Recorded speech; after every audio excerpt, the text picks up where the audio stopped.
తెలంగాణ రాష్ట్రంలో తాము అధికారంలోకి వస్తే 6 నెలల్లోనే కులగణన చేసి స్థానిక సంస్థల ఎన్నికల్లో బీసీలకు 42% రిజర్వేషన్ పెంచుతామని చెప్పి కామారెడ్డి డిక్లరేషన్ లో కాంగ్రెస్ పార్టీ స్పష్టంగా చెప్పడం జరిగింది. దాన్ని అమలు చేయాలని చెప్పి మేము గత 6 నెలలుగా అనేక రూపాల్లో ఉద్యమాలు చేస్తున్నాం. నిన్న మేము హైదరాబాద్ లో బేగంపేటలో ఉన్నటువంటి టూరిజం ప్లాజాలో దాదాపు 500 మంది బీసీ సంఘాలు, కుల సంఘాలు, మేధావులు, ఉద్యోగులు, మొత్తం బీసీ నాయకత్వం అంతా నిన్న సమావేశం ఏర్పాటు చేయడం జరిగింది. నిన్నటితోటి ఒక కన్క్లూజన్ వచ్చింది. నిన్న పిసిసి అధ్యక్షులు మహేష్ కుమార్ గౌడ్ గారు ఆ సమావేశానికి వచ్చి కులగణన నిర్వహించేటువంటి బాధ్యత మాదే, కులగణన నిర్వహించి స్థానిక సంస్థల్లో బీసీ రిజర్వేషన్లు పెంచిన తర్వాతనే మేము స్థానిక సంస్థల ఎన్నికలు నిర్వహిస్తామని చెప్పి స్పష్టంగా చెప్పడం జరిగింది. ఈ సందర్భంగా మహేష్ కుమార్ గౌడ్ గారికి, ముఖ్యమంత్రి గారికి ధన్యవాదాలు తెలియజేస్తున్నాం. ఇక్కడ కులగణన అంశాన్ని రాజకీయం చేయొద్దని నేను విజ్ఞప్తి చేస్తున్నా. కులగణన చేయకపోవడానికి, బీసీలకు అన్యాయం చేయడంలో అన్ని పార్టీల పాత్ర ఉంది. ఏ ఒక్క పార్టీని మనం నిందించలేం, ఏ ఒక్క పార్టీని మనం కాదనలేం. ఇప్పుడు అన్ని రాజకీయ పార్టీలు, కేంద్రంలో బీజేపీ, దేశవ్యాప్తంగా మేము అధికారంలోకి వస్తే బీసీ కులగణన చేస్తాము, కులగణన చేసి బీసీ రిజర్వేషన్లకు జనాభా దామాస్ ప్రకారం ఇస్తామని చెప్పి అప్పటి హోంమంత్రి రాజ్నాథ్ సింగ్ గారు స్పష్టంగా పార్లమెంట్ లో ప్రకటించిండు. కానీ అధికారంలోకి వచ్చిన 10 సంవత్సరాల్లో మేము కులగణన చేసే ప్రసక్తి లేదన్నాడు. దాంతో మొన్న రిజల్ట్ ఏమైంది? పార్లమెంటు సీట్లు గెలుస్తామన్నటువంటి బీజేపీ పార్టీ 240 పార్లమెంట్ స్థానాలకే పరిమితం అయిపోయింది. బీఆర్ఎస్ పార్టీ 10 సంవత్సరాల అధికారంలో ఉంది. 10 సంవత్సరాల కాలంలో అసలు స్థానిక సంస్థల ఎన్నికల్లో బీసీ రిజర్వేషన్లు తగ్గించిన పార్టీ బీఆర్ఎస్ పార్టీ. ఉమ్మడి ఆంధ్రప్రదేశ్ లో కిరణ్ కుమార్ రెడ్డి ముఖ్యమంత్రి ఉన్నప్పుడు 34% రిజర్వేషన్లు బీసీలకు ఉండే స్థానిక సంస్థల్లో. కానీ కేసీఆర్ గారు భారతదేశంలోనే అత్యధికంగా బీసీ జనాభా ఉన్నటువంటి రాష్ట్రం మన తెలంగాణ రాష్ట్రం. తమిళనాడు రాష్ట్ర తరాలో ఇక్కడ బీసీ రిజర్వేషన్లు కల్పిస్తా అని చెప్పి అధికారంలోకి వచ్చి 34% నుంచి 18% కోత పెట్టి బీసీలకు తీరని అన్యాయం చేశారు. ఇవాళ కాంగ్రెస్ పార్టీ అధికారం లేదు. ఇవాళ రాహుల్ గాంధీ గారు దేశవ్యాప్తంగా కులగణన జరగాలి, కులగణన ఒక ఎక్స్రే లాంటిది, ఒక ఎంఆర్ఐ స్కాన్ లాంటిది. కులగణన లేకపోవడం మూలంగానే సుప్రీంకోర్టు జడ్జీలలో కేవలం ఓబీసీ జడ్జీలు 3 ఉన్నారు. కేంద్ర ఢిల్లీ లోపల సెంట్రల్ సర్వీస్ లోపల ఐఏఎస్ లో కేవలం 17 మంది ఎస్సీ, ఎస్టీ, బీసీ ఐఏఎస్ మాత్రమే ఉన్నారు. అదే విధంగా చివరికి అన్ని రంగాల్లో ఇవాళ వ్యాపార రంగంలో గాని, రాజకీయ రంగంలో గాని, ఉద్యోగుల రంగంలో గాని బీసీలకు కులగణన లేకపోవడం మూలంగానే చాలా అన్యాయం జరుగుతుంది. కాబట్టి దేశవ్యాప్తంగా కులగణన చేయాలని చెప్పి రాహుల్ గాంధీ గారు, ఇండియా కూటమి డిమాండ్ చేస్తుంది. మొన్న ఆర్ఎస్ఎస్ కూడా కులగణన చేస్తే మాకేం అభ్యంతరం లేదు, కులగణన చేయాలే గాని దాని ఫలితాలు వెల్లడించొద్దని చెప్పి ఒక అడుగు ముందుకేసి ఆర్ఎస్ఎస్ కూడా చెప్పింది, అభినందనీయం. కాబట్టి మేము విజ్ఞప్తి చేసేది ఏంటంటే, రాజకీయ పార్టీలకు నేను విజ్ఞప్తి చేసేది ఏంటంటే, మేము ఎవరి వాటా అడగడం లేదు. 78 సంవత్సరాల స్వాతంత్ర భారతదేశంలో ఈ దేశంలో ఎవరికైనా అన్యాయం జరిగిందంటే అది బీసీలకే. మా సోదర ఎస్సీలకు, ఎస్టీలకు జనాభా దామాస్ ప్రకారం రిజర్వేషన్ ఉన్నాయి. అదేవిధంగా అగ్రకులాలు 5% తెలంగాణ రాష్ట్రంలో అగ్రకులాలు పేదోళ్ళు 5% ఉంటే 10% రిజర్వేషన్ అమలవుతున్నాయి ఈడబ్ల్యూఎస్ పేరుతోటి. కానీ 60% ఉండి 25% రిజర్వేషన్ అమలవుతున్నటువంటి అన్యాయం జరుగుతున్నటువంటి వర్గం ఏదంటే అది బీసీ సమాజమే. కాబట్టి ఇక్కడ జరిగేది బీసీలకు అన్యాయం జరుగుతుంది. మా రిక్వెస్ట్ ఏంటంటే, మాతోటి జిందాబాదులు కొట్టించుకుంటారు, జేజేలు కొట్టించుకుంటారు, మా ఓట్లు వేయించుకుంటారు, మా ద్వారా పార్లమెంట్ కొట్టురు, మా ద్వారా ముఖ్యమంత్రులు అవుతారు. కానీ అధికారంలోకి వచ్చినాక మాత్రం బీసీలకు విస్మరిస్తున్నారు, బీసీలను అన్ని రంగాల్లో అన్యాయం చేస్తున్నారు. కాబట్టి ఇక్కడ రాజకీయాలు పక్కన పెట్టండి. దయచేసి నేను అందరికి అప్పీల్ చేసేది ఏంటంటే, రాజకీయాలు పక్కన పెట్టి నిజంగా బీసీ సమాజానికి ఏం కావాలి.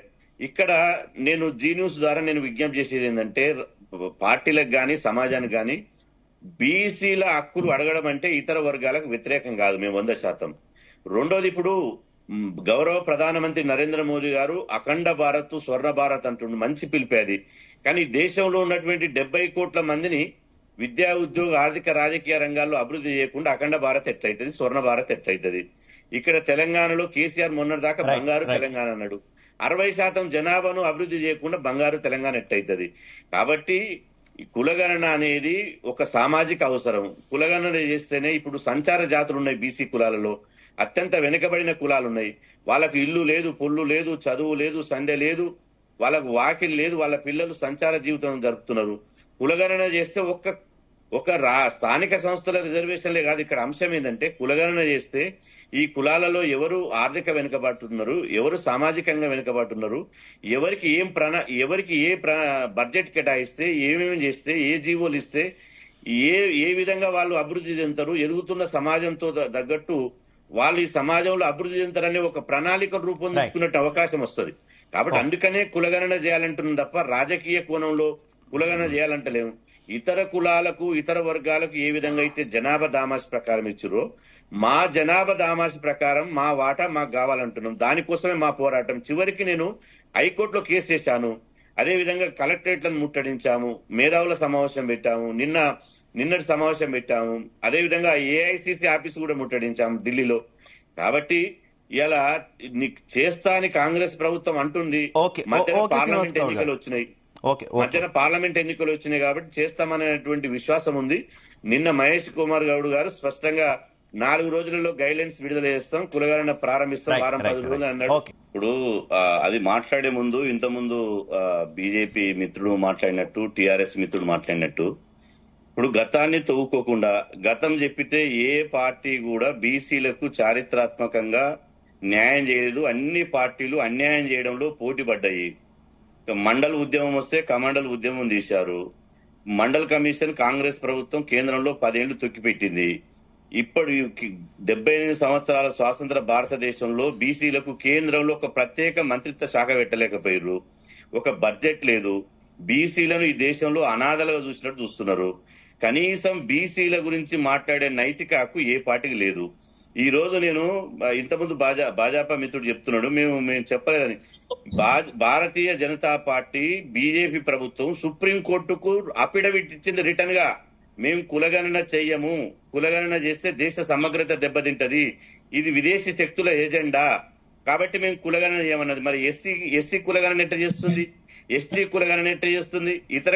ఎస్సీ ఎస్టీ కులగణన చేసేటప్పుడు ఎస్సీలలో 1000 కులాలున్నాయి, ఎస్టీలలో 1000 కులాలున్నాయి, ఆదివాసీలలో 1000 కులాలున్నాయి. వాళ్ళ కులాల గణన చేసినప్పుడు మాత్రం దేశ సమగ్రత దెబ్బతినదు, ఇది విదేశీ శక్తుల ఎజెండా కాదు.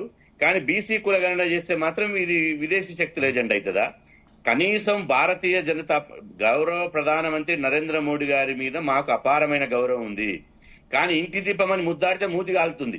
ఈ రోజు 10 సంవత్సరాల కాలంలో మహిళా బిల్లు పెట్టారండి. మాకు ఎంత ఆవేదన అంటే మీరు గంటల తరబడి వాళ్ళకే సమయం ఇచ్చారు. ఇవాళ నిజంగా బీసీ ఉద్యమకారులతో మాట్లాడిపోయాలి మీరు. ఇవాళ మహిళా బిల్లు పెట్టారు. నిజంగా బీసీ ప్రధానమంత్రి అయితే మహిళా బిల్లులో బీసీ మహిళలకు సబ్ కోటా ఎందుకు పెట్టలే? అదే విధంగా ఒక బడ్జెట్ లో కేంద్రంలో 42 లక్షల కోట్ల బడ్జెట్ లో కేవలం 2000 కోట్లు కేటాయించారు. 2000 కోట్లు కేటాయిస్తే బీసీలకు కుక్క బిస్కెట్లు కూడా రావు, చాక్లెట్ బిస్కెట్లు కూడా రావు.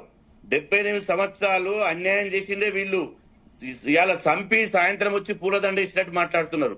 కాబట్టి ఇప్పటికైనా కూడా నేను విమర్శలకు దోచుకోలేదు. నేను వాళ్ళకి అప్పీల్ చేసేది ఏంటంటే, భారతీయ జనతా పార్టీకి బీసీల పైన చిత్తశుద్ధి ఉంటే, ఎందుకంటే మొన్న బీసీ సీఎం అని చెప్పి బీజేపీ లీడర్ గా ఒక రెడ్డికి ఇచ్చింది, బీసీకి ఇవ్వకుండా. కాబట్టి అట్ట కాకుండా నేను భారతీయ జనతా పార్టీకి నిజంగా బీసీ ప్రధానమంత్రి అయితే, బీసీలపై చిత్తశుద్ధి ఉంటే ఫస్ట్ మహిళా బిల్లులో బీసీ మహిళలకు సబ్ కోటా పెట్టండి, కేంద్రంలో ఒక ప్రత్యేక మంత్రిత్వ శాఖ పెట్టండి, జనాభా దామాష ప్రకారం బడ్జెట్ కేటాయించండి. దేశవ్యాప్తంగా త్వరలో జరగబోయేటువంటి జాతి జనగణనలో బీసీ కులగణన పెట్టండి. ఇప్పుడు ఈ రిజర్వేషన్లు తగ్గించడానికి ఇవాళ భారతీయ జనతా పార్టీ పాత్ర కూడా ఉంది. కేంద్రంలో సామాజిక రిజర్వేషన్లు 50% అని కుదించారు. ఆ 50% సీలింగ్ ఎత్తేయండి. ఈడబ్ల్యూఎస్ రిజర్వేషన్లు పెట్టినప్పుడేమో 50% సీలింగ్, వాళ్ళకి ఏ కులగణన ఉండదు. ఈడబ్ల్యూఎస్ రిజర్వేషన్ పెడితే వాళ్ళకి ఏ కమిషన్ సిఫార్సులు ఉండవు. కానీ 5% ఉన్నోని 10% పెట్టేసింది. అంటే బిర్యానీ తిన్నోనికి పాయసం పెట్టింది, ఆకలైనోనికి కారం మెతుకులు పెట్టడం లేదు.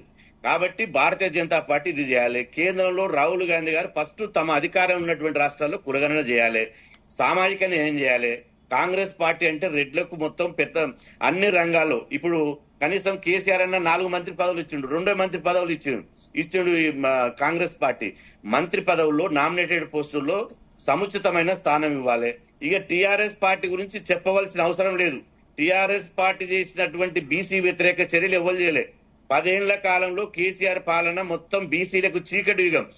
2001లో టిఆర్ఎస్ పార్టీ పుట్టిందండి. అది అది అది ప్రైవేట్ లిమిటెడ్ కంపెనీ పార్టీ. ఎందుకంటే 2001లో పుట్టింది. 2001 నుంచి 2024 వరకు టిఆర్ఎస్ పార్టీ అధ్యక్షుడిగా ఒక బీసీకి ఇవ్వచ్చు కదా ఒక్కసారన్నా. 12 సార్లు పర్యాయాలు అయితే ఆయనే అధ్యక్షుడు. ప్రాంతీయ పార్టీలో ఉంటుందా మీరు ఎక్స్పెక్ట్ చేస్తున్నారు కానీ ఒక టిఆర్ఎస్ అనే కాదు కదా, ఏ ప్రాంతీయ పార్టీ అయినా సరే, ఏ ప్రాంతీయ పార్టీ అయినా వేరే వ్యక్తులకు ఇస్తారా అధ్యక్ష కుమార్ గారు? మేము చెప్పేది ఏంటంటే కనీసం వర్కింగ్ ప్రెసిడెంట్ గా కొడుక్కిచ్చుకుంటూ గానీ ఒక బీసీలకు ఇవ్వచ్చు కదా.